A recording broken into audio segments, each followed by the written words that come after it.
সকালে উঠে আমি এইভাবেই প্রত্যেকদিন বসে থাকি ভাবতে ভাবতে আমার প্রত্যেক দিনই দেরি হয়ে যায় সকালের কাজ করতে করতে। আর এইভাবেই সিরিয়ালে প্রত্যেক দিনই আমার সব কাজ দেরিতে হয়, খাওয়া, রান্না করা, মানে সব কিছু।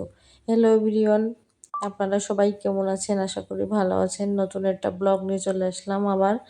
এই যে আমার পাখিটা সকালবেলা ঘুমের থেকে উঠে মানে দেখেছি উঠেছে ঘুমের থেকে, কিন্তু ওঠায়নি বলে রাগ করে চলে গেছে খাটের ওই পাশে। আর আজ দুপুরবেলা রান্না করব সবাই একসাথে, এই জন্য এখানে হাঁস ভিজিয়ে নেওয়া হয়েছে। হাঁস রান্না হবে আজকে।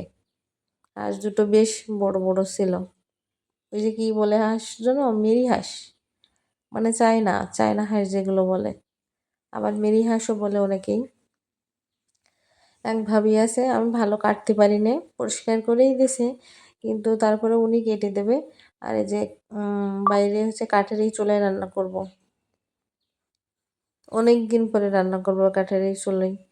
ভাবলাম গ্যাসে তারপরে হাঁস দুটো অনেক বড় বড়, ঘরে রান্না করলে মানে অনেক সময় লাগবে, অনেক সময়। এই জন্যই ভাবলাম বাইরেই রান্না করব আজকে। এই যে সুন্দর করে পরিষ্কার করে দিচ্ছে হাঁসটা, উনিই কেটে দেবে না। আর আমি সব কিছু গুছিয়ে টুছিয়ে বাইরে রান্না করব। হাঁসের মাংস মাঝে মাঝে খেতে ভালো লাগে, কিন্তু আবার পরপর যদি খাওয়া হয় তো কিন্তু ভালো লাগে না। আর এই যে চুলা ধরাতে আজকে আমার প্রচণ্ড কষ্ট হয়েছে, অনেকদিন পরে এই চুলাটা ধরেছি। কাঠে কেরোসিন তেল দিয়ে তারপর হচ্ছে আপনার চুলো ধরেছি। আর এখানে সব মশলা দিয়ে দিছি। সব মশলা মানে যে যে মশলা লাগে মাংস রান্না করতে, এটা তো সবাই জানে। সুন্দর করে কষায় নিচ্ছি, যেহেতু হাঁসের মাংস। হাঁসের প্রত্যেকটা মাংসেরই কিন্তু আলাদা আলাদা একটা গন্ধ থাকে। হাঁসের মাংসরও আছে, ভালো করে রান্না না করলে কিন্তু সেই গন্ধটা যায় না। আর আমরা হাঁসের মাংস মানে আমি বাপের বাড়ি কোনো দিনও খাইনি হাঁসের মাংস, এখানে এসে শ্বশুরবাড়ি এসেই খাই। আর এই জন্যও ভালো জানতামও না, রান্না করতেও পারি না।